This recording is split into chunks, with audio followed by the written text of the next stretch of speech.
YouTube channel medical and nurses hub. तो upcoming time में vacancy आपकी 16 तारीख को पेपर है सभी का, जिनका यूपी में पेपर है एसजीपीजीआई के लिए। आप लोग तैयारी अच्छे से कीजिए। और एसजीपीजीआई वाले क्या पढ़ सकते हैं, मेरे पास कल से स्पेशली जो कमेंट बॉक्स है उसमें भी मैंने कुछ मैसेज देखे हैं कि क्या उनके लिए एम्स के पेपर हेल्पफुल रहेंगे कि आरआरबी के, कि कौन से पेपर हेल्पफुल रहेंगे।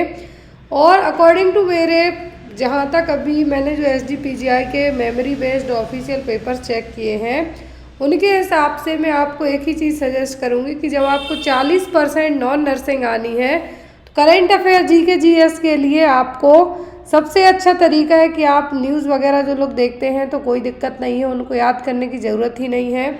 और अभी आपको 5 से 10 ऐसे रिसेंट में इस 1-2 साल में इंसिडेंट हुए हैं, उनमें से आपको ज़रूर 1-2 क्वेश्चन आएंगे। तो आपको देख, तो मिनिस्ट्री चेंज हुए हैं वो हो गया, अभी जो मैच जीता है भारत ने उसमें से आपको आ सकते हैं। और अभी रिसेंट में जो पेरिस में ओलंपिक्स चल रहे हैं 2024 के, उससे क्वेश्चन बन सकते हैं आपको। तो इस तरीके से आपका जीके जीएस कवर हो जाएगा। मैथ आपको बेसिक आनी और इंग्लिश भी आपको बेसिक आती है एनसीईआरटी बेस्ड। अब बचता है आपका नर्सिंग। तो आपको नर्सिंग में क्या क्या पढ़ना है, जब आपके पास ओनली 5 डेज़ का टाइम बचा है, तो मैं आपको सजेस्ट करूँगी कि आप चाहें तो आरआरबी के पेपर सॉल्व कर सकते हैं।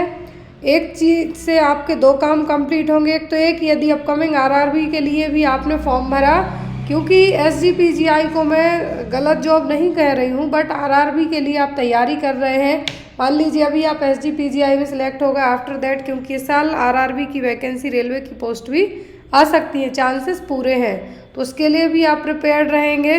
दूसरी चीज़, जिनके पास यदि एमपी ग्रुप 5 के पेपर अवेलेबल हो जाएं तो आप वो लोग भी पढ़ लीजिए। यदि आपके पास पेपर्स हैं ऑलरेडी तो आप वो पढ़ लीजिए, सॉल्व कर लीजिए, और नहीं है तो आपको डायरेक्ट मेरे व्हाट्सएप नंबर पे कांटेक्ट करके आपको पेपर्स अवेलेबल हो जाएंगे। दूसरा, यदि आप यूपी के लिए पेपर देते हैं तो आप यूपी एनएचएम के पेपर्स भी एक बार लगा के देख लीजिए, यूपी यूएमएस का पेपर सॉल्व करके देख लीजिए। यूपी के आपको जितने भी पेपर मिल जाएं वो आप सब सॉल्व करके देख लीजिए। आपके लिए ऐसा नहीं है कि कोई भी पेपर हेल्पफुल नहीं होगा। जैसे अभी जिन्होंने ईएसआईसी का पेपर दिया है, यदि उन्होंने रिसेंट में राजस्थान का पेपर हुआ था, एमपी का पेपर हुआ था 2024 में, वो पेपर सॉल्व किए होंगे तो जोड़ी मिलाने वाले क्वेश्चन में उनको बहुत आसानी रही होगी। एक्सेप्ट करके क्वेश्चंस आए तो उनमें बहुत आसानी रहेगी।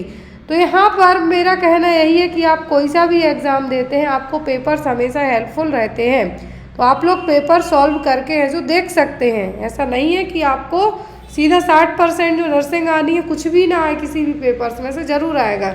यदि आप अपनी 5 दिन की स्ट्रेटेजी बनाना चाहते हैं तो क्योंकि आप ऑलरेडी पढ़ चुके हैं, 5 दिन में आप ओनली अब रिवीजन बस कर सकते हैं। दूसरी चीज़, जो भी लोग बुक को ऑर्डर करना चाहते हैं प्लीज़ बुक ऑर्डर कीजिए, बहुत ही अच्छा मटेरियल ऐड किया गया है। बहुत सारे लोगों तक बुक है जो डिलीवर हो चुकी है, मे बी 2 या 3 लोगों के यहाँ नहीं पहुँच पा रही है, जस्ट बिकॉज असम साइड बारिश बहुत ज़्यादा हो रही है। वेदर जो एक मेन रीज़न है, क्योंकि मेरी तरफ से जिन्होंने जैसे आज बुक ऑर्डर की उसके आफ्टर 2-3 आवर बाद ही मैंने उनकी बुक है कोरियर कर दी है और उनको एक ट्रैक आईडी भी दे दी है, तो वो भी ट्रैक कर पा रहे हैं। और इवन मेरी रिस्पॉन्सिबिलिटी बनती है तो मैं सबकी बुक ट्रैक करके उनको इन्फॉर्म भी कर देती हूँ कि आपकी बुक यहाँ तक पहुँच गई है, कितने दिन में आप तक पहुँच जाएगी। और यदि जिनकी नहीं पहुँच पाई है तो आप लोग 1 या 2 दिन का बस वेट कीजिए, क्योंकि बुक बेंगलोर से भी निकल चुकी है और जिस भी रीज़न में बुक नहीं पहुंच पाई वहां का एक ही जो कोरियर है, वहां पे एक ही रीज़न समझ में आ रहा है, वो है बारिश। तो इसके कारण आपकी बुक है डिले हो रही है, लेकिन आपकी बुक 1-2 दिन में आपके पास तक पहुंच जाएगी। तो जो भी लोग बुक ऑर्डर करना चाहते हैं प्लीज़ बुक ऑर्डर कीजिए। मैं आपको बता दूँ कि बुक में आपको क्या क्या चीज़ें ऐड करके रखी गई हैं। 55 से ज़्यादा यहाँ पर पेपर्स हैं। 55 पेपर्स मतलब आपके यहाँ पर 6000 तक क्वेश्चन सॉल्व हो रहे हैं, 6000 तक एमसीक्यूज आपके सॉल्व होते हैं। ऑफिशियल पेपर है। एक चीज़ और आप ध्यान दीजिए कि ये सभी पेपर ऑफिशियल है, एनएचएम के, सीएचओ के। अलग अलग स्टेट में जितने भी अभी तक पेपर हुए हैं, 55 पेपर मैंने कलेक्ट करके पूरों को एज अ बुक फॉर्मेट में निकाला है। साथ में आपको मॉडल पेपर्स भी हैं, मॉडल पेपर्स हैं बेस्ड ऑन योर सिलेबस, तो ये भी आप यहाँ पे ऑर्डर कर सकते हैं, बुक में ही है सभी। साथ में यदि आप जब 55 पेपर सॉल्व करते हैं, मॉडल पेपर सॉल्व करते हैं, तब आपके यहाँ पर एटलीस्ट 100 NHM के प्रोग्राम्स, 100 प्रोग्राम्स मैंने इसलिए कहा कि यहाँ पर जो 55 पेपर और मॉडल पेपर आपके जब कवर करेंगे आप, तो आपके 100 से ज़्यादा NHM हेल्थ जितने भी प्रोग्राम्स वगैरह हुए वो सब कुछ आपके कवर हो जाएंगे। आपको प्रोग्राम्स वगैरह अलग से पढ़ने की ज़रूरत नहीं पड़ेगी। और यहाँ पर आपको जो बुक की डिलीवरी है, जो बुक की डिलीवरी चार्जेस हैं वो सब क्या है, आपको फ्री है। ओनली आपको बुक का जो MRP प्राइस है वो बस पे करना होगा। और बुक अभी कुछ रीजंस के कारण है, जो अमेज़न सेलर सेंट्रल काम नहीं कर रहा है, इसलिए बुक वहाँ पे अमेज़न पे अपडेट नहीं की जा पा रही है। फ्लिपकार्ट पे मेरी तरफ से 25 को ही मैंने अपडेट कर दी थी, बट वो फ्लिपकार्ट वालों की रिस्पॉन्सिबिलिटी है कि वो बुक को अभी शो नहीं कर पा रहे हैं। जो भी उन्हीं की तरफ से रीज़न है, मेरी तरफ से अभी कुछ भी है जो डिले नहीं हो रहा है। तो अभी आप बुक को डायरेक्ट ऑर्डर कर सकते हैं। जो मेरा व्हाट्सएप नंबर है, इस पर आप मुझे कांटेक्ट करके जो भी आपके डाउट वगैरह रह जाते हैं वो सब आपको यहाँ पे सॉल्व किए जाएंगे। और जो भी PDF मटेरियल लेना चाहते हैं, चाहे वो RRB का हो, MP ग्रुप 5 का हो, या फिर किसी भी NHM का, CHO का, ANM का, आपको कोई से भी पेपर देने हो तो सब आपको स्टडी मटेरियल अवेलेबल हो जाएगा। और नेक्स्ट में भी 1.5 मंथ के बाद हमारी ANM की बुक भी आ जाएगी, जो हिंदी इंग्लिश मिक्स्ड रहेगी। ए वाली बुक है जो पूरी मेडिकल नर्सेज आपकी बुक पूरी इंग्लिश लैंग्वेज में है, क्योंकि अलग अलग स्टेट्स के लोग पेपर देते हैं तो किसी को हिंदी पढ़ने में प्रॉब्लम होती है। बट जो इंग्लिश है उसको मॉडिफाई करके एक नॉर्मल लैंग्वेज में, जो एक स्पोकन इंग्लिश होती है, उसमें कन्वर्ट किया गया है। समझने में आपको कोई भी प्रॉब्लम नहीं होगी। जो भी लोग बुक ऑर्डर करना चाहते हैं ऑर्डर कर सकते हैं। मेरा नंबर ये रहा, आप मुझे यहाँ कॉन्टैक्ट कर सकते हैं। जो भी आपके डाउट रह जाते हैं वो सब आपके सॉल्व किए जाएंगे। तो चलिए आज की क्लास को हम स्टार्ट करते हैं। और पहला क्वेश्चन यहाँ पे ऐड किया गया है। और जिन्होंने अभी तक SGPGI का जो मेरे पास एक पेपर अवेलेबल हुआ था, तो वो मैंने अपडेट किया है कल, वो देख लीजिए आप लोग पेपर कैसा आता है। मैंने वहाँ पर ओनली नर्सिंग कंटेंट बस अपडेट किया था। दूसरी चीज़, जिन्होंने ESIC की आंसर नहीं देखी, प्लीज़ एक बार देखिए, बहुत ही अच्छा धांसू पेपर आया था। Only nursing nursing nursing. उन 150 क्वेश्चन में से यदि आप बाल की खाल निकालेंगे तो आपके 400 क्वेश्चन बन जाएंगे। वो चीज़ मैं आपको किसी दिन एक नेक्स्ट सेपरेट क्लास में बताऊंगी कि कैसे। क्वेश्चन है यहाँ पर, disease that occurs due to presence of excess nitrate in the drinking water. यदि हमारे पानी में, पीने के पानी में क्या हो जाए, ज़्यादा नाइट्रेट का अमाउंट हो जाए तो क्या हो सकता है। ऑप्शन में Adam syndrome, blue baby syndrome, blueberry syndrome या फिर टर्नर सिंड्रोम। क्या हो जाएगा यदि हमारे पीने के पानी में ज़्यादा नाइट्रेट आ जाए। नाइट्रेट ज़्यादा होगा तब क्या होगा, नाइट्रेट ज़्यादा आने से अडाम्स तो होगा नहीं, अडाम्स है जो ये नहीं होगा। अडाम्स की कंडीशन में, जो अडाम सिंड्रोम है, इसमें तो सडनली पर्सन क्या हो जाएगा, बेहोशी हो जाएगा, एक तरीके की स्ट्रोक की कंडीशन में सिचुएशन बनती है। ब्लू बेबी सिंड्रोम होगा, ब्लूबेरी सिंड्रोम होगा कि टर्नर सिंड्रोम होगा। टर्नर सिंड्रोम खाने पीने से नहीं होता है, ये आपको याद होना चाहिए, जेनेटिकल प्रॉब्लम है, जेनेटिक प्रॉब्लम है। अब होगा क्या, ब्लूबेरी होगा कि ब्लू बेबी होगा, तो यहाँ पर होगा ब्लू बेबी सिंड्रोम। क्या होगा, blue baby syndrome. Blueberry muffin syndrome एक अलग कंडीशन है, पानी में ज़्यादा नाइट्रेट है, फ्लोराइड्स होते हैं तो फ्लोरोसिस होने के चांसेस होंगे, दांतों पे पीलापन छा जाएगा। लेकिन यहाँ पर क्या होगा, ब्लू बेबी सिंड्रोम, जो आपके पानी में, जो आप पीने का पानी होता है, तो आपके उस पीने के पानी में ज़्यादा नाइट्रेट हो जाए, ज़्यादा नाइट्रेट हो जाए, और यदि वही नाइट्रेट आपकी बॉडी में, ब्लड में जाके फ्लो आउट होगी किसी ना किसी तरीके से, तो आपके ब्लड में पहुँचेगा ही नाइट्रेट, तो वही कंडीशन कॉज करती है मेथेमोग्लोबिनेमिया। यहाँ पे क्या कॉज करेगी, मेथेमोग्लोबिनेमिया। तो यहाँ पर मेथेमोग्लोबिनेमिया है जो, इसी को कहा जाता है ब्लू बेबी सिंड्रोम। क्या कहा जाएगा, blue baby syndrome. Blueberry muffin syndrome एक अलग कंडीशन है, जो कि इन्फेंट में ब्लू पर्पल कलर के मार्क्स होंगे, स्किन पे नोड्यूल्स वगैरह होंगे, वो होंगे, और ये होता है ब्लड प्रोड्यूसिंग सेल्स के कारण एक्स्ट्रा एथ्रोपोइसिस। एक्स्ट्रा एथ्रोपोइसिस, एथ्रोपोइसिस क्या है यहाँ पे, जो ब्लड प्रोड्यूसिंग सेल्स हैं उन एरिथ्रोपोइसिस सेल्स का एक ही जगह क्लस्टर में आ जाना, इसके कारण बच्चे को ब्लूबेरी मफिन सिंड्रोम है जो हो सकता है, ब्लू बेबी मफिन सिंड्रोम। इसमें कभी कभी परप्यूरा भी हो सकता है या फिर एक कैंसर स्प्रेडिंग सेल्स भी हो सकती हैं ब्लूबेरी में, क्योंकि यहाँ पे एरिथ्रोसिस मतलब आपकी बॉडी में जो इन्फेंट न्यूबॉर्न बेबी पैदा हुए हैं वो eight the time of birth से ही कैसे हुए हैं, क्लस्टर्स उनके स्किन के ऊपर जो एरिथ्रोपोइसिस के क्लस्टर बने हुए हैं उसके कारण। अब वो यदि फूटते हैं तो ब्लीडिंग भी होने का चांस रहेगा। तो ये सब रीज़न होंगे, लेकिन ब्लूबेरी सिंड्रोम एक जेनेटिकल डिफेक्ट तो है नहीं, ये यदि पीने के पानी में आपकी नाइट्रेट का अमाउंट ज़्यादा हो जाता है तब होगा। नेक्स्ट है tricyclic anti depressant can contraindicated in. तो जो ट्राईसाइक्लिक एंटी डिप्रेसेंट है, क्या है, ट्राईसाइक्लिक एंटी डिप्रेसेंट ड्रग है। तो यहाँ पर जो ट्राईसाइक्लिक ड्रग है, ट्राईसाइक्लिक एंटी डिप्रेसेंट ड्रग है, तो यहाँ पर किस केस में नहीं देंगे हम, ग्लूकोमा में, ब्रेन ट्यूमर में, ब्रोंकियल अस्थमा में कि एसेंशियल हाइपरटेंशन में, किस में नहीं देंगे। अब यहाँ पे आपको पहले ट्राईसाइक्लिक एंटी डिप्रेसेंट यूज़ कहाँ की जाती है, तो डिप्रेशन के मरीज को ट्रीट करने में जो अमाइट्रिप्टिलिन है, इमिप्रामाइन है, तो ये सभी क्या है, ये ट्राईसाइक्लिक एंटी डिप्रेसेंट। अब यहाँ पर कौन से केस में नहीं देना है, तो वो होगा ग्लूकोमा। ग्लूकोमा में क्यों नहीं देना है, जो इंट्राऑक्यूलर प्रेशर को बढ़ाने का काम कर सकते हैं, एक साइड इफेक्ट है इसका, तो इसीलिए टीसीए ड्रग को हमें ग्लूकोमा के केस में नहीं देना है। ग्लूकोमा के केस में होगा क्या कि मरीज को जो ग्लूकोमा की कंडीशन में क्या होगा, already optic pressure, intraocular pressure बढ़ा हुआ है, नर्व डैमेज हो सकती है, मरीज की आंखें हैं जो जा सकती हैं, विज़न हमेशा के लिए जा सकता है। तो यही रीज़न है, तो क्या करना है, यहाँ पे हमें नहीं देना है। तो आपको याद रखना है, ट्राईसाइक्लिक एंटी डिप्रेसेंट की हमने बात की है, तो आपके माइंड में इमिप्रामाइन आया होगा, इमिप्रामाइन आया हो तो इसको याद रखें। एन यूरेसिस के केस में क्या है, एन यूरेसिस के केस में ट्रीट करने के लिए इमिप्रामाइन है जो ड्रग ऑफ चॉइस के तौर पे यूज़ की जाती है, और ये ट्राईसाइक्लिक एंटी डिप्रेसेंट एजेंट है, याद रखना है आपको। नेक्स्ट वन है यहाँ पर, which of the following is known as the local hormone. तो इनमें से लोकल हार्मोन कौन सा है, बताइए आप लोग, लोकल हार्मोन कौन सा है, थायरॉक्सिन है, टेस्टोस्टेरोन है, एड्रेनालिन है कि सेरोटोनिन है, क्या होगा लोकल हार्मोन। तो यहाँ पर जो लोकल हार्मोन है वो है टेस्टोस्टेरोन। क्या है, टेस्टोस्टेरोन। अभी तक आपने पढ़े कि एंडोक्राइन हार्मोन और एक्सोक्राइन, जो ग्लैंड है एंडोक्राइन एक्सोक्राइन अलग अलग हार्मोन रिलीज करेंगी।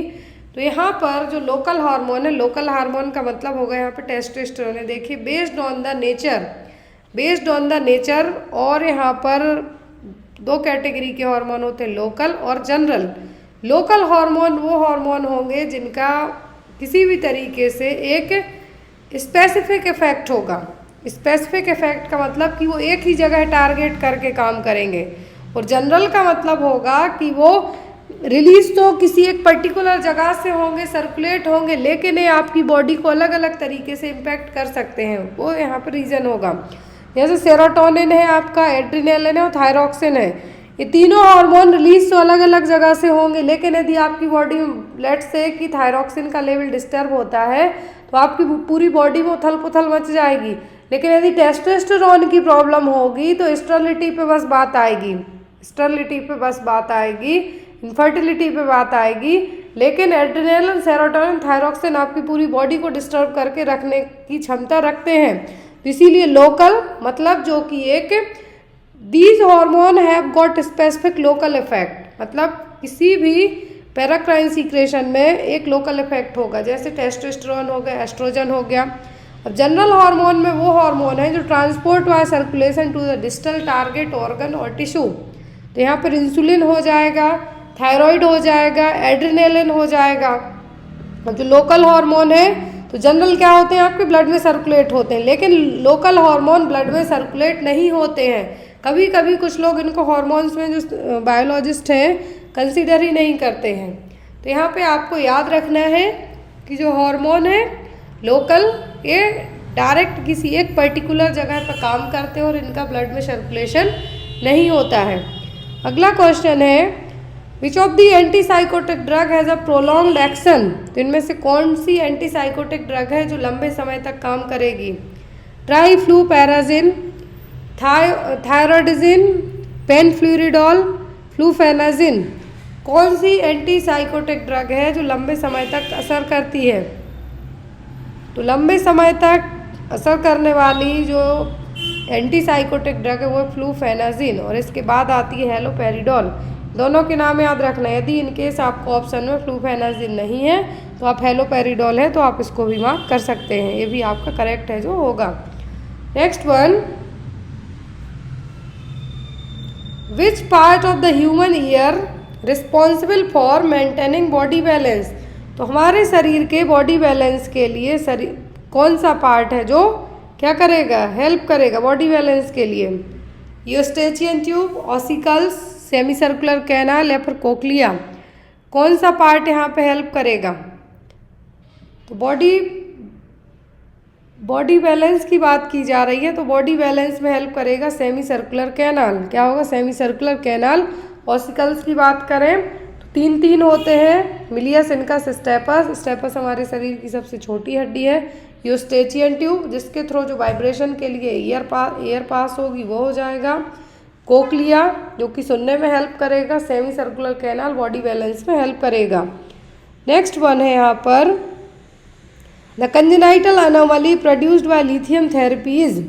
यदि कोई मदर प्रेगनेंसी के दौरान लिथियम थेरेपी लेती है, मान लीजिए उसको मैनिया हो गया प्रेगनेंसी, बहुत सारे केसेस होते हैं और ये जनरली मेंटल असाइलम में या फिर जेल वगैरह में देखने को मिलते हैं कि यदि प्रेगनेंसी में लिथियम थेरेपी दी गई है, ट्रीटमेंट के तौर पर भी दी गई है मान लो, तो जो होने वाला बच्चा है उसको कौन सी कंजेनाइटल एनोमली हो सकती है?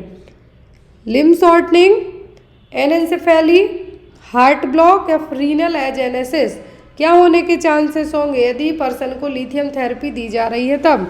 तो यदि किसी पर्सन को लिथियम थेरेपी दी जा रही है प्रेगनेंसी के दौरान, तो जो होने वाला बच्चा है उसको हार्ट ब्लॉक की कंडीशन डेवलप हो सकती है।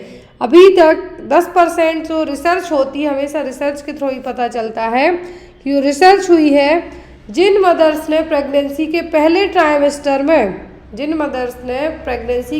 ट्राइमेस्टर में जो एंटीसाइकोटिक ड्रग्स हो गई या फिर लिथियम हो गई उसको लिया है, तो उनको मोस्ट कॉमनली एप्स्टीन एनोमली और ट्राइकस्पिड वॉल्व डिस्टर्ब हुए हैं। क्या है? ट्राइकस्पिड वॉल्व हैं जो डिस्टर्ब हुए हैं। और इसके साथ साथ जो इन्फेंट है, यदि लैक्टेटिंग मदर लेती हैं, लैक्टेटिंग मदर में भी जो लिथियम है इंडिकेट नहीं की जाती यूज़ करने के लिए, क्योंकि इनकेस दी जाएगी तो जो बच्चा फीड कर रहा है वो पूरे तरीके से अपने माँ के ब्रेस्ट मिल्क पे डिपेंड करता है, तो उन बच्चों को भी टॉक्सिसिटी हो सकती है। बच्चों में लेथार्जीनेस हो सकती है, ब्लूइश टाइप के हो सकते हैं, रिफ्लेक्सेस डिस्टर्ब होंगे, कभी कभी हेपेटोमेगाली, रेयरली का मतलब हेपेटोमेगाली का मतलब है कि लार्ज साइज लिवर भी हो सकता है। सीधी बात है कि एंटीसाइकोटिक ड्रग्स यदि प्रेगनेंसी में कॉन्ट्राइंडिकेटेड हैं, मतलब है, और यदि दी जाती हैं तो माँ को तो असर करेगी ही, साथ में जो बच्चा है, क्योंकि प्लेसेंटल बैरियर को ये मेडिकेशन क्रॉस करेंगी। प्लेसेंटल बैरियर को क्रॉस करने वाली जितनी भी मेडिकेशन है जो बच्चा यूट्रस में उसको नुकसान जरूर पहुँचाएंगी। नेक्स्ट है यहाँ पर, this is not a function of insulin. Insulin का फंक्शन कौन सा नहीं है? डिक्रीजिंग ग्लाइकोजेनोलाइसिस, लिपोजेनेसिस, ग्लूकोनियोजेनेसिस या फिर ग्लाइकोजेनेसिस। इनमें इंसुलिन का फंक्शन कौन सा नहीं है? तो यहाँ पर इंसुलिन का फंक्शन नहीं होगा, वो क्या होगा? ग्लूकोनियोजेनेसिस। क्या होगा? ग्लूकोनियोजेनेसिस। बाकी सभी ग्लाइकोजेनेसिस होगा, लिपोजेनेसिस होगा, डिक्रीज ग्लाइकोजेनोलाइसिस, जो ग्लाइकोजेनोलाइसिस की प्रोसेस हो रही है उसको कम करने में भी हेल्प करेगा, लेकिन ये यहाँ पे क्या नहीं करेगा? ग्लूकोनियोजेनेसिस, ये ग्लूकागॉन का काम होगा।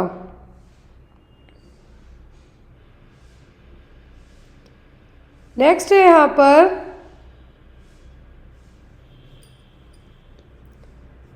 The action of parathormone in the human body. Human body में पैराथार्मोन का क्या काम है? पैराथायरॉयड ग्लैंड 4 होती हैं, थायराइड के बैक साइड में होंगी छोटी छोटी टिनी ग्लैंड्स, कैल्शियम के लेवल को मैनेज करने में हेल्प करती हैं। तो यहाँ पर पैराथार्मोन का क्या काम है शरीर में? Decrease blood sodium level, increase blood sodium level, decrease blood calcium level या फिर इंक्रीज ब्लड कैल्शियम लेवल। क्या काम करेंगे ये पैराथार्मोन हमारे शरीर में? तो पैराथार्मोन का काम होता है हमारे शरीर में ब्लड कैल्शियम लेवल को बढ़ाना। क्या होगा? ब्लड कैल्शियम लेवल को बढ़ाना। कैंडिडा एल्बिकेंस जो कि एक फंगल इन्फेक्शन क्रिएट करेगा। फिर आता है माइकोबैक्टीरियम ट्यूबरक्लाई। तो माइकोबैक्टीरियम ट्यूबरक्लाई से क्या होगा? टीबी ट्यूबरक्लोसिस डेवलप होगा, पॉजिटिव एजेंट है। अब बचते हैं इंटेस्टाइनल पैरासाइट्स। क्या है? इंटेस्टाइनल पैरासाइट्स जो कि मोस्ट कॉमन कॉज है किसके लिए? क्रोनिक डायरिया के लिए। जब यदि डायरिया मोर देन 14 डेज से ज्यादा का हो जाता है तब हम उसको क्या कहते हैं? परसिस्टेंट डायरिया, एक टर्म है, याद रखना है आपको। अब यहाँ पर सिम्टम आते हैं डायरिया के, सीवियरली और मॉडरेटली। तो यदि जो सीवियर डिहाइड्रेशन पूछते हैं तो इसमें सनकेन आईज होंगी, यदि बच्चा प्रॉपरली ड्रिंक नहीं कर पाएगा। लेकिन यदि मॉडरेट टाइप का होता है तो बच्चा ड्रिंक करेगा, बहुत फास्ट इवन ड्रिंक करेगा। और जो स्किन है, मेनली एग्जाम में आपको सनकेन आईज आता है और पानी पीने के लिए कहा जाता है कि जो सीवियरली डिहाइड्रेट बच्चे होंगे वो ईगरली पानी नहीं पी पाएंगे। और आता है स्किन गोज पिंक बैकवर्ड। तो स्किन बहुत स्लो है जो बैकवर्ड होगी, तो किसके? सीवियर के। तो आपको यहाँ पर अकॉर्डिंग टू दैट क्वेश्चन मेरा कहना यही है कि आपको डायरिया से जो भी क्वेश्चन बनते हैं आपको अपने क्लियर करके रखना है। Next one is which of the following symptoms be an early indicator of hypoxia in unconscious patient. तो हाइपोक्सिया का मतलब क्या होता है? टिश्यूज में ऑक्सीजन की कमी होना। अब अर्ली इंडिकेटर पूछा है, पेशेंट अनकॉन्शियस है तो क्या होगा? साइनोसिस, डिक्रीज्ड रेस्पिरेशन, रेस्टलेसनेस या फिर hypotension. Early that means patient unconscious है और उसमें के जो टिश्यूज है उसमें और ऑक्सीजन की कमी हो रही है, तो जो सिम्टम होगा वो क्या होगा? तो वो होगा रेस्टलेसनेस। अर्ली पूछा है तो रेस्टलेसनेस। और यदि लेट इंडिकेटर पूछते हैं हाइपोक्सिया का तो क्या होता? साइनोसिस। बॉडी कैसी होती? ब्लूइश कलर की होने लगती। लेकिन अर्ली इंडिकेटर पूछते हैं तो आपको कहना है रेस्टलेसनेस, लेट इंडिकेटर पूछते हैं तो क्या है? साइनोसिस। कॉन्शियस हो पेशेंट है, अनकॉन्शियस हो। Next one is which of the sign and symptom would be an early indication that the patient serum potassium level is below usual. तो इनमें से आपको बताना है कि पेशेंट का यदि सीरम पोटेशियम लेवल जो नॉर्मल वैल्यू से कम हो जाता है, क्या साइन आपकी बॉडी शो करेगी? Sticky mucus membrane, diarrhoea, muscle weakness in the legs या फिर टिंगलिंग इन द फिंगर्स। तो जब सीरम पोटेशियम लेवल ब्लड में कम हो जाएगा नॉर्मल रेंज से तो आपकी बॉडी क्या साइन है जो देखने को मिलेंगे? तो पोटेशियम की कमी के कारण जनरली आपको फटीग फील होगा। क्या होगा? आप फटीग फील करेंगे, थकावट फील करेंगे। तो क्या होगा? यहाँ पर होगा muscle weakness in the legs. तो क्या होगा आपका answer? Muscles weakness in the leg. और जो कॉमन साइन है किसके? पोटेशियम की कमी के कारण मसल क्रैम्प होगा, मसल एक्स होगा, स्टिफनेस होगी। जनरली यदि पोटेशियम के कारण पूछते हैं और इस तरीके के सिम्टम आपको दिए जाते हैं तो क्या होगा? Muscle weakness in the leg. Next one is nurse evaluate the adequacy of the neonates oxygen by monitoring. यदि कोई नर्स है, सीएचओ है, न्यूनेट का ऑक्सीजन लेवल मॉनिटर करती है तो किससे चेक करेगी? Cyanosis of hand and feet, pulse rate continuously, arterial blood gas analysis, ABG analysis जिसको हम कहेंगे, the percentage of oxygen received. तो न्यूनेट में ऑक्सीजन मॉनिटर करने के लिए है जो प्रॉपर इनमें से कौन सा पॉइंट सही होगा? तो बेबीज में यदि हमें न्यूनेटर पीरियड्स में क्या करना है, यदि ऑक्सीजन को चेक करना है, मॉनिटर करना है, तो बेस्ट मेथड होगा इवैल्यूएशन किससे करेंगे हम? एबीजी एनालिसिस से। Next one is a patient receiving aminoglycosides antibiotic needs to undergo which investigation positively. तो यहाँ पर यदि कोई पेशेंट अमीनोग्लाइकोसाइड्स लेता है, एंटीबायोटिक अमीनोग्लाइकोसाइड्स कैटेगरी के, कौन सा इन्वेस्टिगेशन करने की जरूरत पड़ेगी? Serum sodium, serum potassium, red blood cell count या फिर सीरम क्रिएटिनिन। किसका लेवल है जो चेक किया जाएगा, जिससे क्या होगा? हमें बहुत ही थ्रोली जो भी पेशेंट अमीनोग्लाइकोसाइड्स एंटीबायोटिक्स ले रहे हैं तो वो कौन सा टेस्ट आप यहाँ पर करवाएंगे? तो होगा सीरम क्रिएटिनिन टेस्ट। क्या होगा? सीरम क्रिएटिनिन टेस्ट है जो कि यहाँ पर आपकी लिए चेक किया जाएगा, क्योंकि जितनी भी एंटीबायोटिक्स होती हैं जनरली क्या होती हैं पूरी, और एंटीबायोटिक्स के अलावा अदर मेडिकेशन भी कहाँ से पूरी बॉडी से एक्सक्रीट होती हैं, किडनी से। इसीलिए कौन सा टेस्ट करवाया जाता है? Serum creatinine. नेक्स्ट है यहाँ पर the rule of 9 in patient with burn helps to assess. तो रूल ऑफ 9 सबको पता है कि बर्न पेशेंट में यूज किया जाता है, पूरे टोटल बॉडी सरफेस एरिया को यहाँ पे बताया जाता है। तो यहाँ पर आपका आंसर क्या होगा? The amount of body surface burn, rehabilitation needs, ventilatory assistance needs, type of intravenous infusion required. तो रूल ऑफ 9 है जो बर्न पेशेंट में किस तरीके से हेल्प करेगा, किसको असिस्ट करने में, कि बॉडी का कितने परसेंट, क्या है कि बॉडी का कितने परसेंट एरिया बर्न हुआ है। तो यहाँ पर आप किसको मार्क करेंगे? The amount of body surface burn. क्या है यहाँ पर? The amount of body surface burn है जो कि रूल ऑफ 9 में बताया जाएगा। अब यहाँ पर यदि आपको फ्लूइड प्लेस करने के लिए या फिर फ्लूइड इन्फ्यूज करने के लिए कहा जाता है बर्न पेशेंट में, तो जो फॉर्मूला यूज करते हैं हम वो क्या कहलाता है? Parkland formula. एग्जाम में क्वेश्चन आता है इसलिए मैंने यहाँ पर बताया। तो रूल ऑफ 9 में यदि आपको क्या होता है, रूल ऑफ 9 में आपको या तो हेड का एरिया पूछ सकते हैं कितने परसेंट में रखा जाएगा, पेरिनियम पूछते हैं तो पूरी बॉडी में पेरिनियम बस जो एरिया है उसको 1% कैलकुलेट किया जाता है। पार्कलैंड फॉर्मूला क्यों यूज किया जाता है? जो बर्न पेशेंट है उनमें फ्लूइड को रिप्लेस करने के लिए। तो यहाँ पर जो फॉर्मूला है वो क्या है? Volume of finger lactate equal to 4 ml into total body surface area, that means कितने परसेंट बॉडी का पार्ट बर्न हुआ है, इंटू वेट जो कि किलोग्राम में होगा। तो फर्स्ट 8 आवर में हाफ फ्लूइड रिप्लेस किया जाएगा, नेक्स्ट 16 आवर में हाफ फ्लूइड है जो रिप्लेस किया जाएगा। Next one is catgut is made from intestine of. तो जो कैटगट सूचर हैं किससे बने होते हैं? डोमेस्टिक कैट से, वाइल्ड कैट से, सीप से या फिर हॉर्स से। तो कैटगट होते हैं किसके बने हुए होते हैं? सीप से। किससे बनते हैं? जो कैटगट सूचर हैं जनरली जो प्रोटियोलाइटिक टाइप के एंजाइम होते हैं उनके थ्रू बनते हैं, लेकिन ये बनते किससे हैं? सीप से। तो यहाँ पर आपका आंसर क्या होगा? सीप। और क्या होते हैं? 90 दिनों के अंदर पूरी बॉडी में प्रॉपर तरीके से एब्जॉर्ब हो जाते हैं। Next one is a nurse performed the assessment of patient posted for cesarean section delivery. Which assessment would indicate the need to contact the doctor? तो यहाँ पर आपकी ड्यूटी है जो कहाँ पर लगाई गई है, एक सिजेरियन सेक्शन डिलीवरी हुई है तो आप उस पेशेंट को असिस्ट करते हैं। तो आफ्टर दैट आप कॉन्टैक्ट को क्या चीज है जो बताएंगे कि कौन सा पॉइंट है यहाँ पर जो आपको डायरेक्ट डॉक्टर को इन्फॉर्म करना है। Haemoglobin of 11 gram, foetal heart rate 180 beat per minute, maternal pulse of 84 beat per minute, white blood cell of 12.003 mm3। तो यहाँ पर किस केस में आप डॉक्टर को इमीडिएटली इन्फॉर्म करेंगे? तो वो होगा यहाँ पर फीटल हार्ट रेट, क्योंकि जो नॉर्मल फीटल हार्ट रेट होती है 120 to 160 तक।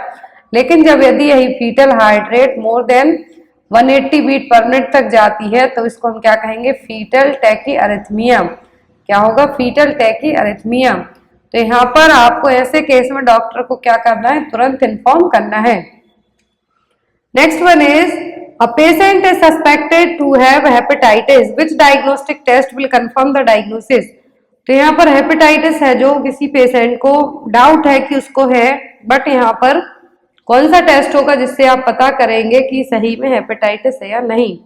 तो ऑप्शन में elevated haemoglobin level, elevated serum bilirubin level, elevated blood urea nitrogen level या फिर डिक्रीज इरिथ्रोसाइट सेडिमेंटेशन रेट। तो यहाँ पर हेपेटाइटिस के लिए कंफर्मेटरी टेस्ट क्या होगा? तो होगा बिलिरुबिन। क्या होगा? Bilirubin test. तो वो क्या होगा? Elevated serum bilirubin level.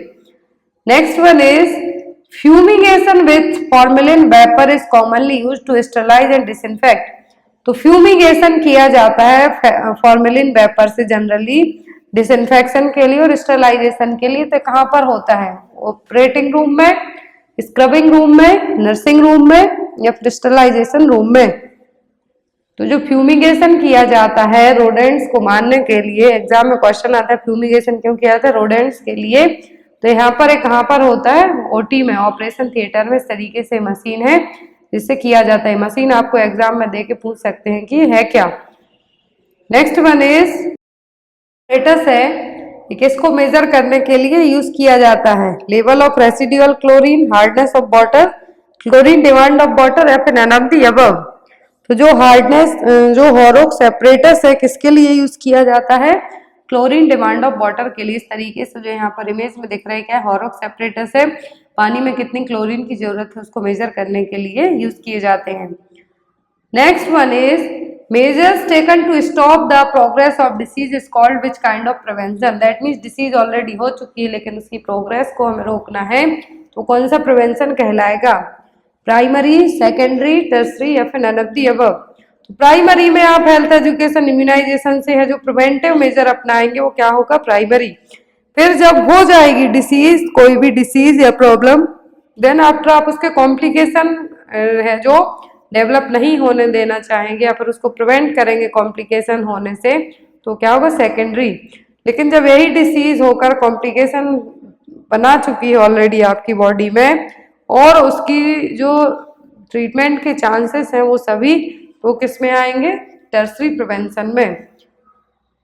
Next one is what is the intermediate tyre of the Panchayati Raj system called. तो यहाँ पर मैंने एक ट्रायंगल शेप में आपको बताया था कि जो इंटरमीडिएट टायर क्या होगा पंचायती राज सिस्टम का, पंचायत समिति, जिला परिषद, ग्राम सभा या फिर ऑल ऑफ दी अबव। तो इंटरमीडिएट टायर क्या होगा यहाँ पर, पंचायत समिति।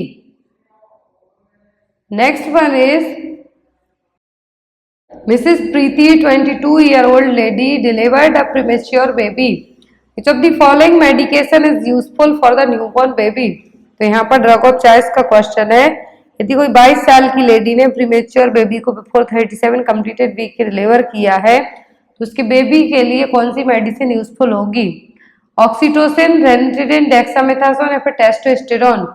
यहाँ पर कौन सी मेडिसिन उसके बेबी के लिए हेल्पफुल होगी, तो वो होगी यहाँ पर डेक्सामेथासोन। क्या करेगी, ये प्रीमेच्योर बेबी हुआ है तो लंग मैच्यूरेशन में हेल्प करेगी। तो यहाँ पर क्या करेगी, ये मेडिसिन का काम क्या होगा, बेबीज के लंग मैच्यूरेशन में बेटामेथासोन और डेक्सामेथासोन क्या करेगा, हेल्प करेगा। Next one is A 2-year-old male child has following manifestation. एक 2 साल का बच्चा है, सिम्टम है, ध्यान से देखिए, chest एंड्रॉइंग, wheezing and fever, which will be the most appropriate group of drug for the child। तो यहाँ पर फीवर है, wheezing साउंड आ रहा है, चेस्ट एंड्रॉइंग है, तो कौन सी मेडिसिन देंगे, ऑप्शन में एंटी कन्वल्सिव, डायरेटिक, एंटीबायोटिक या फिर एनाल्जेसिक्स। तो ऐसे केस में फीवर है दैट मीन्स क्या, इन्फेक्शन भी डेवलप हुआ है, wheezing है, चेस्ट एंड्रॉइंग है, तो इस तीनों साइन किसके हैं, क्लासिकल साइन है, तीनों क्लासिकल साइन है निमोनिया के। मेडिसिन कौन सी दी जाएगी यहाँ पर, antibiotic. Next one is in period of growth and development which is a embryo period. तो यहाँ पर पीरियड ऑफ ग्रोथ और डेवलपमेंट में एम्ब्रियो पीरियड किसको कहा जाएगा, 0 से 14 दिन तक, 14 दिन से 8 वीक तक, 8 वीक से 38 वीक तक या फिर नन ऑफ द अबव। तो ग्रोथ और डेवलपमेंट के पीरियड में एम्ब्रियो और फीटल 2 अलग अलग स्टेज होती हैं। तो एम्ब्रियो पीरियड कब कहलाता है, 14 days to 8 weeks। कितना होगा, 14 days to 8 वीक तक का। जाइगोट होगा 0 से 14 दिन तक, एम्ब्रियो 14 दिन से 8 वीक तक और फीटस होगा 8 वीक से लेकर at the time of birth. फिर आता है पोस्ट नेटल पीरियड। तो पोस्ट नेटल पीरियड में early neonate, late neonate, infant, toddler, pre school, school age and adolescent है जो इंक्लूड होंगे। WHO के अकॉर्डिंग एज पूछ ली जाती है एडोलेसेंट एज ग्रुप की, तो कितनी होती है, 10 से 19 साल तक। Next one is which of the following is a zoonosis और जूनोटिक डिसीज। तो जूनोटिक डिसीज का मतलब होता है ऐसी डिसीज जो इन्फेक्टेड एनिमल से ह्यूमन में डेवलप हुई हो। तो जूनोटिक डिसीज इनमें से कौन सी है, रेबीज, मलेरिया, एड्स या फिर टाइफॉइड। तो यहाँ पर जो जूनोटिक डिसीज है वो कौन सी है, तो वो है यहाँ पर रेबीज, क्योंकि इन्फेक्टेड एनिमल के बाइट करने के कारण होगी, लिकिंग करने के कारण होगी। तो रेबीज क्या होगा यहाँ पर, एक zoonotic disease. Next one is government of India adopted national nutritional policy in.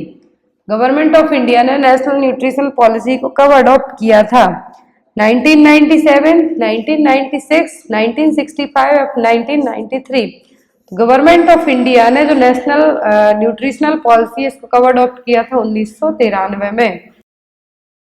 Next है यहाँ पर excess administration of the following vitamin is based because it is not stored in the body and gets excreted. तो यहाँ पर आपको बताना है कि कौन सा विटामिन है जिसको यदि हम ज्यादा भी बॉडी में एडमिनिस्टर कर देते हैं लेकिन बॉडी उसको स्टोर नहीं करेगी और बॉडी है जो क्या कर देगी? एक्सक्रीट कर देगी। Vitamin A, vitamin B complex, vitamin K या फिर विटामिन डी।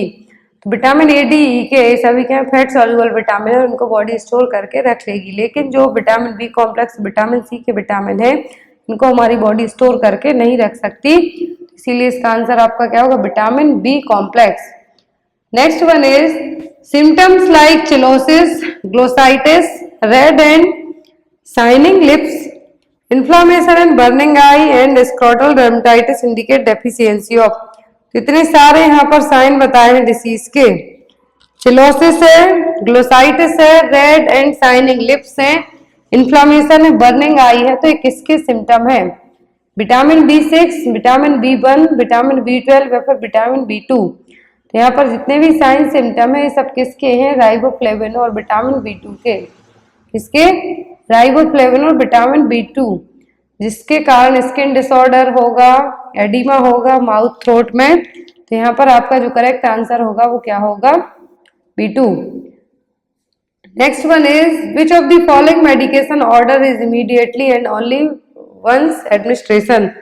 कौन सी मेडिकेशन जिसका हम क्या कहेंगे कि एक बार में इमरजेंसी में दी जाएगी और एक ही बार दी जाएगी, उसको हम क्या कहेंगे? PM order, single order, state order या फिर स्टैंडिंग ऑर्डर। तो यदि कोई ऐसी लाइफ सेविंग मेडिसिन होती है वो एक ही बार बस दी जाती हैं तो उनके लिए क्या कहा जाता है? Stat order. क्या कहलाएंगी वो? Stat order.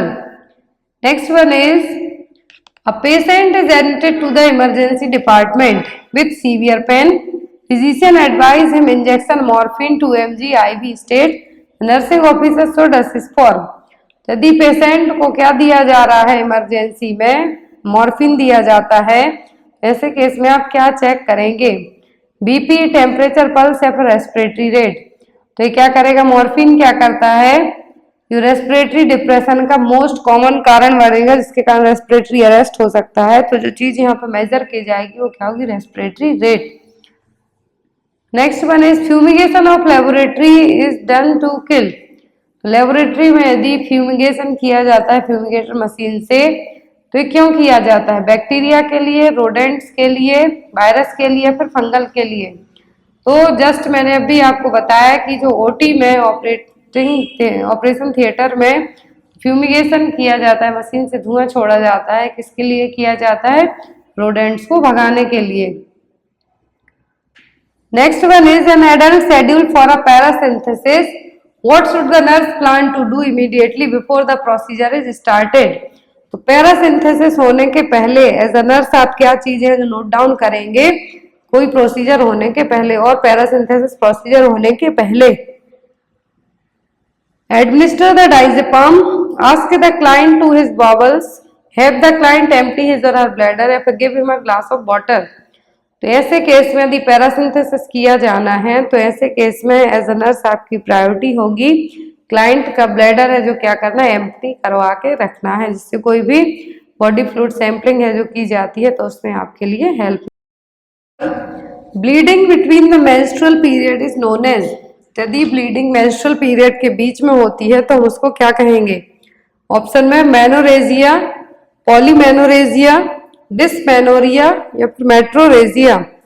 तो क्या टर्म यूज किया जाएगा यदि ब्लीडिंग पीरियड्स के मेंस्ट्रुअल पीरियड्स के बीच में होती है? तो उसके लिए जो टर्मिनोलॉजी और जो वर्ड यूज होगा वो क्या कहलाएगा? मेट्रोरेजिया। क्या होगा? मेट्रोरेजिया। वे तीनों टर्म यहाँ पे हम देखते हैं। तो मेट्रोरेजिया क्या होगा? ब्लीडिंग हो रही है जो मेंस्ट्रुअल पीरियड के बीच में वो। फिर आता है मेनोरेजिया। मेट्रोरेजिया मेनोरेजिया अलग है। तो मेट्रोरेजिया का मतलब क्या? जो नॉर्मल मेंस्ट्रुअल साइकिल है उसके बीच में ब्लीडिंग होती है तो मेट्रोरेजिया। लेकिन मेनोरेजिया का मतलब है कि हैवी और प्रोलॉन्ग्ड वेजाइनल ब्लीडिंग होती है विद मेंस्ट्रुअल साइकिल के।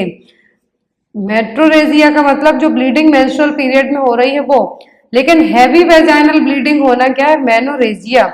पॉलीमेनोरेजिया जो कि एक क्या है, मेंस्ट्रुअल साइकिल के बीच में मतलब, या फिर हम ये कह सकते हैं बार बार पीरियड्स आना, या फिर मंथ में 2 बार 3 बार तक पीरियड्स का आना। डिस्मेनोरिया का मतलब होता है painful menstruation. Next one is correct regarding semen collection include. तो सीमेन कलेक्शन के लिए सही पॉइंट यहाँ पर क्या है, provide a fresh sample, patient can continue with sexual activities, no need of any abstinence, sample should be refrigerated, या फिर all of the above.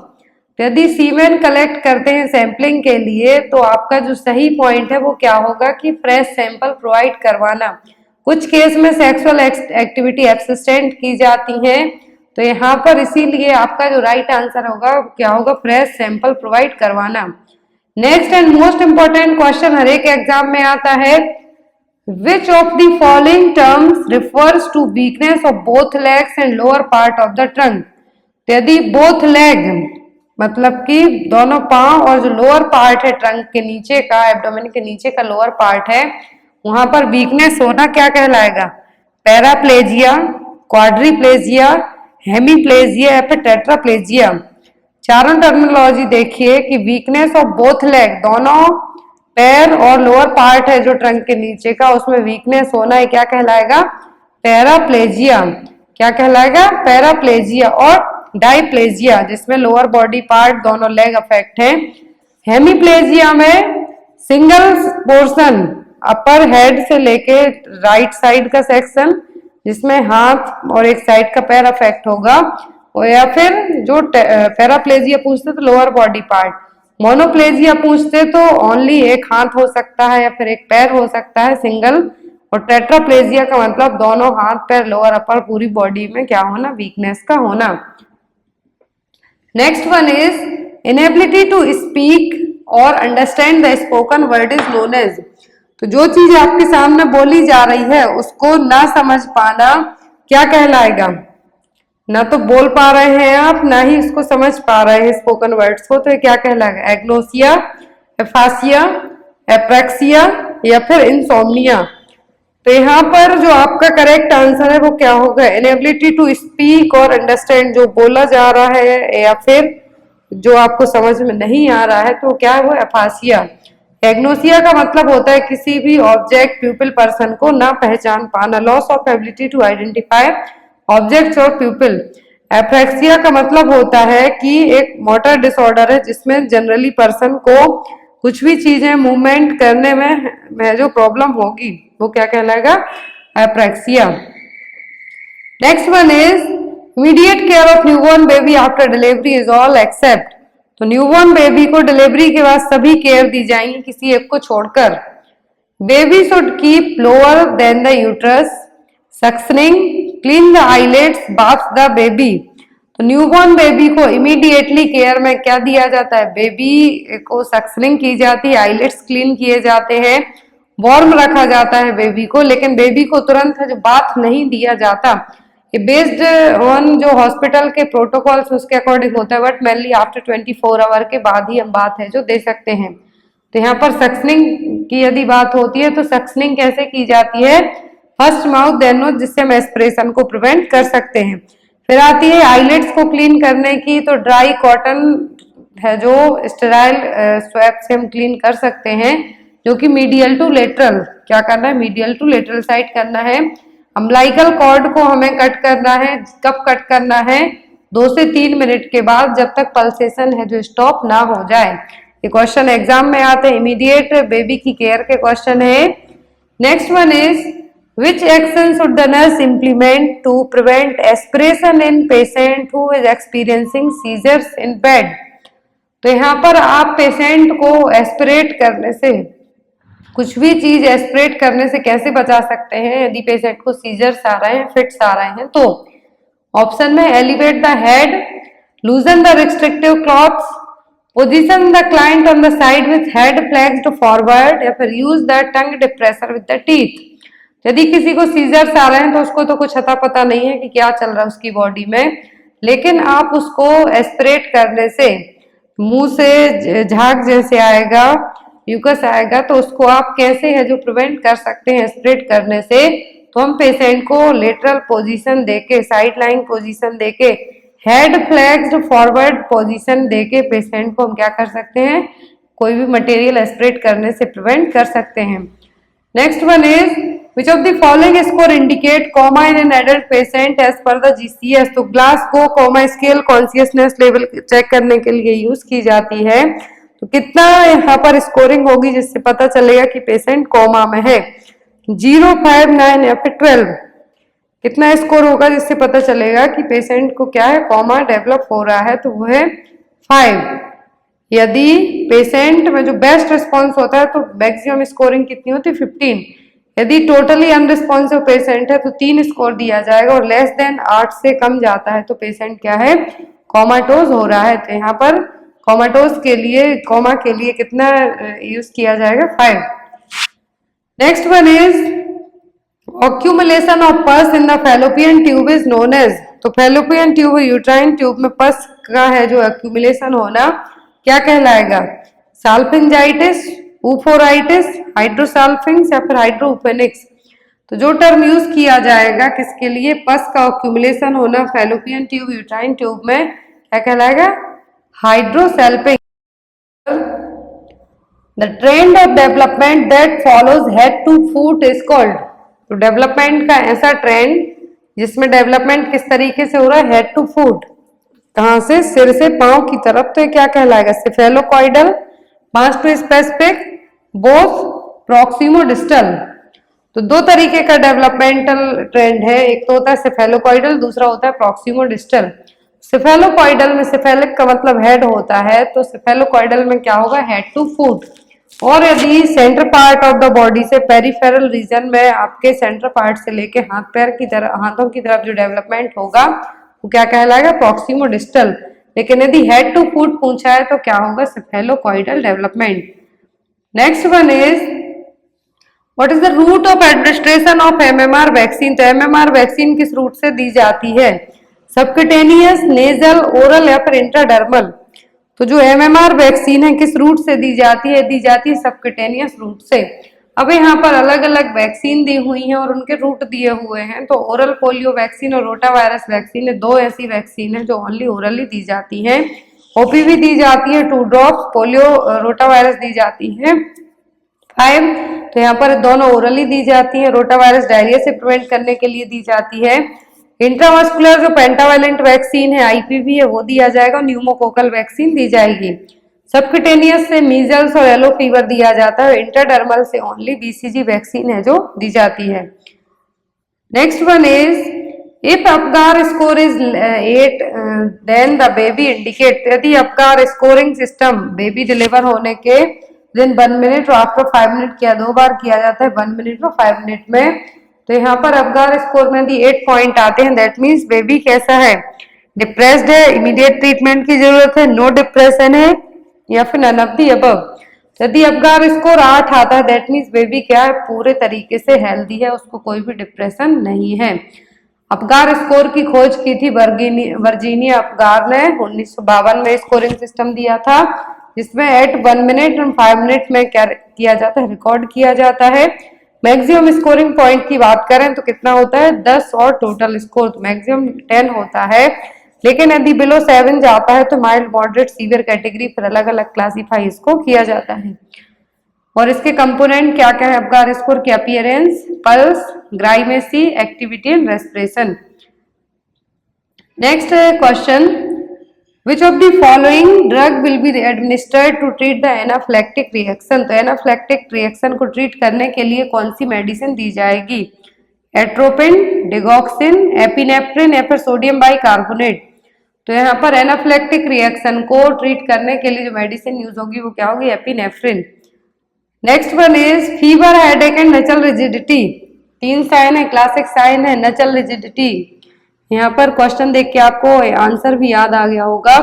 Fever है, हेडेक है, नचल रिजिडिटी है, तो किसके क्लासिकल साइन है, मेनिंजाइटिस, मेनिंगोमायोसिल, अल्जाइमर्स डिसीज या फिर पार्किंसंस डिसीज। तो जितने भी यहाँ पर तीनों साइन बताए, nuchal rigidity, fever, headache, Brudzinski sign, Kernig sign है, किसके साइन है सब, ये मेनिंजाइटिस के साइन। तो यहाँ पर आपका राइट आंसर क्या होगा, मेनिंजाइटिस। एक क्वेश्चन आपके लिए, इसका आंसर आप लोग कमेंट बॉक्स में देंगे। क्वेश्चन है which hereditary disease is not closely linked to aneurysm. तो कौन सी हेरिडेटरी डिसीज है, जेनेटिक डिसीज है, जो कि एन्यूरिज्म का रीजन नहीं बनेगी? Lupus erythematosus, Marfan syndrome, myocardial infarction या फिर सिस्टिक फाइब्रोसिस। इसका आंसर आप लोग कमेंट बॉक्स में देना, जो नेक्स्ट क्लास रहेगी उसमें इसका आंसर आपको बता दिया जाएगा। So guys, thank you for watching us, bye bye.